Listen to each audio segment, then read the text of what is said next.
Bonjour, je suis Beaumasque, votre futur président comics. Comme je suis jeune et dynamique, je joue à Mario Kart. Alors dimanche, n'hésitez pas, votez pour moi.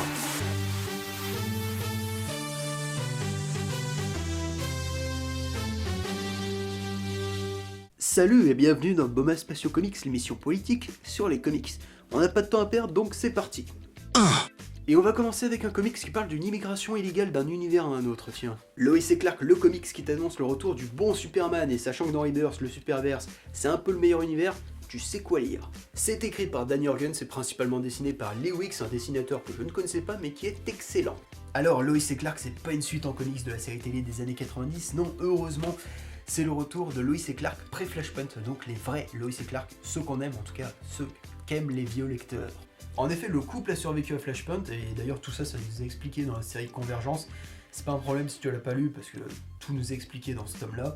Enfin bref, ils arrivent sur la Terre des New 52, une Terre plus jeune, où la Justice League vient tout juste de se former et d'affronter Darkseid. Et donc ici, on nous explique qu'en fait, depuis le début des New 52, il y avait deux Lois et deux Clark. Donc les jeunes, sans charisme, et les vieux qui vivaient cachés pour protéger leur fils.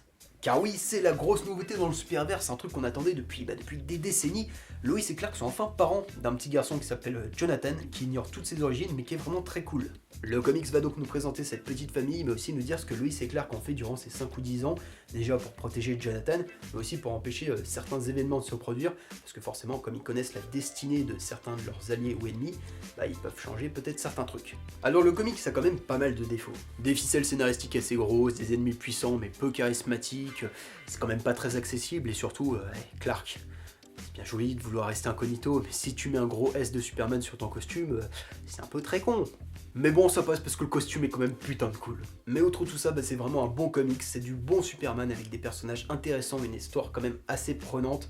Et puis bon, outre la nostalgie, ok, c'est pas parfait, mais ça te donne un bon aperçu du futur du Superverse qui sera assez lumineux. Pardon. Donc voilà, je vous encourage vraiment à lire Lois et Clark, c'est excellent, il y a peu de chances que vous soyez dégoûté, contrairement aux comics dont on va parler maintenant. Comme l'a dit un pote à moi, Superman est mort 3 fois dans sa carrière. La première fois dans What Happened to the Man of Tomorrow, un chef-d'œuvre écrit par Alan Moore qui a conclu le Silver Age. La deuxième fois face à Doomsday, un combat qui a marqué l'histoire des comics. Et une troisième fois dans Superman Requiem, une mort qui est à l'image du Superman des New 52, oubliable. Alors le comic c'est pas mauvais, mais tu sens clairement que Tomasi et DC en ont rien à faire, ils ont une seule hâte, c'est enterrer Superman pour retrouver l'ancien Superman.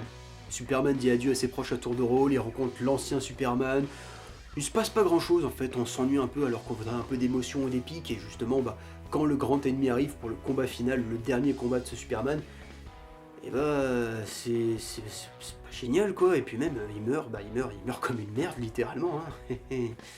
Superman Requiem est pas du tout un mauvais comics, mais pour ce que c'est, ce que ça vend, c'est pas génial et c'est pas du tout indispensable. Et si vous voulez vraiment lire une très bonne disparition de Superman, je vous ai donné 2 exemples un peu plus tôt. Superman est mort, longue vie à Superman.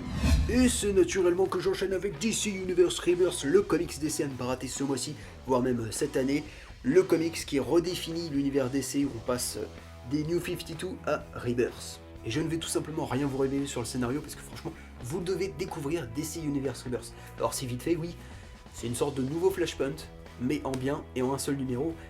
Et quel numéro! C'est un Jeff Jones qu'on n'avait pas vu aussi en forme depuis je sais pas combien d'années, qui scénarise ce petit bijou, et à la lecture, tu comprends tout de suite l'objectif de Rebirth, on revient aux sources. C'est une lecture indispensable si vous voulez commencer Rebirth, et franchement, Rebirth, DC, il ne vous ment pas, hein. C'est vraiment le retour du bon vieux DC, avec d'excellentes surprises, notamment Nightwing, Green Arrow, Superman et surtout Deathstroke. Le seul défaut que je peux lui reprocher, c'est son twist final, qui s'il était resté méta, était génial. Malheureusement, DC veut me décevoir, donc a décidé de le développer. Tu fais chier DC. Et pour en finir avec ce numéro, Urban a décidé de le publier en 2 formats. Donc le format kiosque que je tiens entre les mains, 5€ qui contient juste le one-shot de Jones, et un format librairie, 35€, donc une centaine de pages, voire peut-être un peu plus, où là t'as le one-shot de Jones, mais aussi toutes les futures intros des séries Rebirth. Et si vous hésitez entre les 2 formats, moi je vous conseille vivement le kiosque. Et Dieu sait que ça me coûte parce que j'aime pas les kiosques, mais voilà, le format librairie, ok, il est plus avantageux au niveau rapport qualité-prix, il est plus sympa aussi, mais le plus important, c'est le one-shot de Jones, et de toute façon, les intros Rebirth, elles sont pas toutes intéressantes, elles sont pas toutes utiles, et de toute façon, on les retrouvera sûrement dans les séries concernées. Donc voilà, si possible, privilégiez le kiosque. Ça vous fait économiser 30€ le prix d'un ou 2 comics, donc Pensez-y.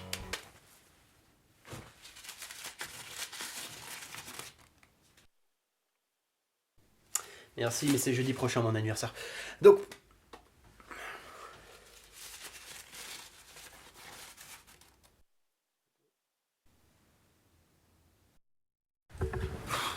Ah bah oui, hein, si c'est comme ça, moi je fais plus d'efforts. Hein. Bon allez, on est reparti. La jeunesse version Mad Max, c'est The God Damn, une nouvelle série Image Comics publiée chez Urban. Le premier tome est à 10€, c'est écrit par Jason Aaron et dessiné par le duo derrière la série Scalped, un comics que je n'ai pas lu. Désolé. À l'origine du premier meurtre, Cain est condamné à vivre jusqu'à la fin des temps, éternellement beau et jeune, dans un monde encore préhistorique où l'homme est le plus sauvage des animaux. Il croise alors la route d'un homme différent des autres, Noé. Je l'avais lu le premier numéro à sa sortie en VO et il m'avait laissé assez indifférent. Bon, je me suis dit, bah attends la VF. Et nous y voilà. Et donc, bilan. Quel est l'intérêt au juste ? Ok, c'est marrant d'avoir un récit qui reprend très librement l'Ancien Testament, d'avoir une version de la Genèse très violente, avec un casting essentiellement constitué d'hommes de Néandertal, de cannibales, de corps mutilés. C'est pas tous les jours qu'on peut voir Ève dire à Adam d'aller se faire foutre. Clairement, si tu cherches une histoire pas prise de tête, un comics qui réécrit de façon très originale une histoire bien connue, t'as sonné à la bonne porte. Mais où sont les enjeux ? Quel est le but de notre héros ? Parce que ce qu'on apprend dans ce premier tome, c'est que Cain est balèze, il est immortel et il veut mourir. Et c'est à peu près tout. Et j'imagine que pour les tomes suivants, il va rencontrer d'autres figures bibliques, comme Abraham ou Moïse, ça va finir avec Jésus, et vu que c'est le fils de Dieu, il va pouvoir se venger, c'est ça ? Parce que si c'est ça, ok, ce sera sympa, mais ce sera sûrement sans moi, ou du moins je paierai pas pour la suite. The Goddamn, ça a pas l'air d'être une mauvaise série, c'est pas un mauvais tome, mais pour lancer une série, c'est pas top. Par contre, du coup, faudrait vraiment mettre le duo sur une série Mad Max, parce que putain, ce serait trop bien. Et on termine avec Wonder Woman Earth One de Grant Morrison et Yannick Paquette, une série indépendante de la continuité d'essai vu qu'elle se passe sur une terre parallèle. Et c'est peut-être l'un, si ce n'est le meilleur comics de Wonder Woman que j'ai lu de toute ma vie. Bon, en même temps, j'en ai pas lu beaucoup, donc ça aide un peu. Ce comic, c'est l'occasion pour Grant Morrison de s'attaquer au personnage de Diana Prince, après avoir offert aux fans le plus beau des runs sur Batman, et la meilleure histoire de Superman avec All-Star Superman. Wonder Woman Earth One, c'est une nouvelle origin story, donc voilà, si vous voulez découvrir le personnage, c'est parfait pour vous. Par contre, ça risque d'en saouler un peu certains d'avoir le droit encore aux origines du perso. De toute façon, les origin stories, ça devient un peu la spécialité de DC. Sauf qu'ici, Grant Morrison fait vraiment un super boulot et on n'est pas vraiment étonné, il joue avec les origines du perso, il en fait une vraie Superwoman. Elle est très intelligente, très forte, curieuse, un peu orgueilleuse, bref, une vraie déesse, et il en fait vraiment un symbole féministe, sans pour autant aller dans l'extrémisme, même si c'est justement l'un des sujets du comics. L'histoire est assez simple, mais la narration non linéaire de Morrison, plus ses propos, plus un Yannick Paquette en très très grande forme, sérieux, je l'ai jamais vu aussi bon, voilà, on tient l'un des meilleurs comics d'ici de ces dernières années, disponible ce mois-ci en VF. Vraiment Urban nous gâte en ce moment. On commence cette partie VO avec The Fix, ce comics que j'aime un peu, mais vraiment un peu. Hein. Et tout d'abord, je tiens vraiment à féliciter les quelques abonnés qui ont acheté le premier TPB de The Fix volume 1 à 10€ seulement, et regardez qu'est-ce qu'il est beau. Donc merci à Cyril, merci à Adrien, merci au Green Lantern Jonas. J'espère que vous avez kiffé et merci les amis, parce que oui, on est des amis, hein. On est même des frères et sœurs, et je dis pas qui est la nana dans le groupe. Rejoignez-nous et achetez au passage le tome 2 qui vient de sortir. Et au passage, petit message à Mister Yanda, mec, je pense que tu le sais, je souffre, hein, je lutte à mort, mais je me retiens. The Fix de Nick Spencer et Steve Lieber, l'histoire de Roy et Mac, flic le jour, braqueur la nuit, un double emploi qui leur permet de confortablement arrondir leur fin de mois tout en effaçant leurs traces derrière eux. Et ça, c'est une parfaite description des deux personnages qui sont à la fois très malins et vraiment débiles, du coup on est à peine étonné de savoir qu'ils sont couverts de dettes. Pour rembourser leur boss ripou, ils vont effectuer une mission très dangereuse qui va les confronter au meilleur policier de Los Angeles, j'ai nommé Pretzel, un petit chien policier. Et je vais arrêter là mon résumé parce qu'il faut lire The Fix, il faut pas écouter un résumé qui va vite te paraître confus et absurde. The Fix est un comics complètement fou et qui me surprend à chaque numéro et c'est entre autres pour ça que j'adore ce comics et que j'en parle autant et que je commence à en saouler certains d'ailleurs. Pour te le décrire, c'est un peu un mélange de GTA, de Tarantino et surtout du cinéma des frères Cohen.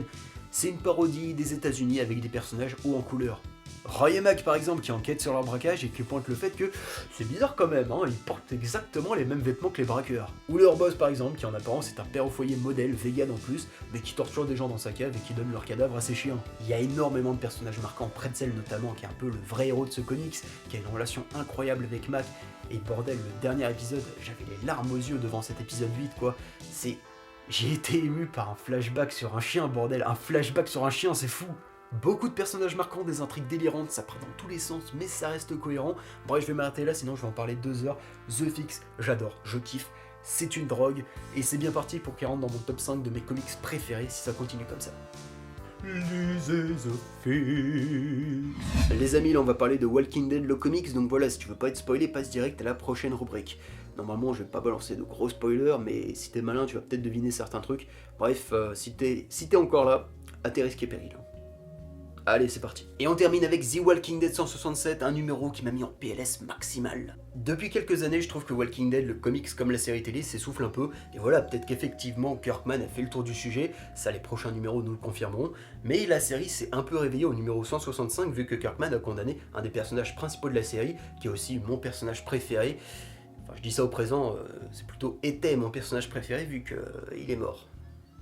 Et c'est donc dans ce numéro, le numéro 167, que disparaît ce personnage, et franchement, quelle claque. Je pense que je tiens à l'un si ce n'est le meilleur numéro de The Walking Dead, et bon, peut-être que j'exagère un peu, peut-être que je suis encore sous le choc. C'est clair qu'un numéro 50 est peut-être meilleur, ou du moins plus marquant, mais voilà, ce numéro 167, bah il est beau quoi, c'est vraiment un numéro consacré à la disparition de ce personnage. Il n'y a pas de pub, il n'y a pas de lettre de lecteur, c'est 40 pages, hommage de Kirkman et Adler à ce personnage. D'ailleurs, la dernière page est une lettre de Kirkman qui s'excuse de l'avoir tué et qui explique que c'était un peu la pire décision qu'il a eu à prendre dans Walking Dead. Et mec, qu'est-ce qu'on ne comprend quoi. C'est quand même pas facile de réussir ses adieux sans que ça fasse trop guimauve, et ce numéro le réussit totalement. C'est un numéro, alors que la situation à l'extérieur est explosive et que Rick aura sûrement pas l'occasion au prochain numéro de faire son deuil, et bah on offre quand même un peu d'intimité à Rick, à Andrea, à Michonne, à Carl, et tous les autres pour dire au revoir à ce personnage une dernière fois. Les personnages discutent, parlent de leur passé, leur futur, leurs relations, leurs regrets. C'est calme, c'est triste, tu trembles, tu chiales comme Rick et Andrea parce que t'as pas envie de dire adieu à ce personnage, mais voilà, c'est la vie. Et on a un décès qui pour une fois te saute pas la figure et est assez naturel on va dire, symbole peut-être que le projet de Rick fonctionne. Et j'assume, j'ai eu ma petite larme en lisant ce numéro, bon... Faut dire que j'avais le débat des deux guignols en fond, donc ça aidait pas trop, mais voilà, j'ai été très ému. Bref, adieu à toi, tu vas vraiment me manquer, et ça fait bizarre de dire c'est un personnage fictif. Et on croise les doigts pour que Walking Dead ça redevienne bien comme avant.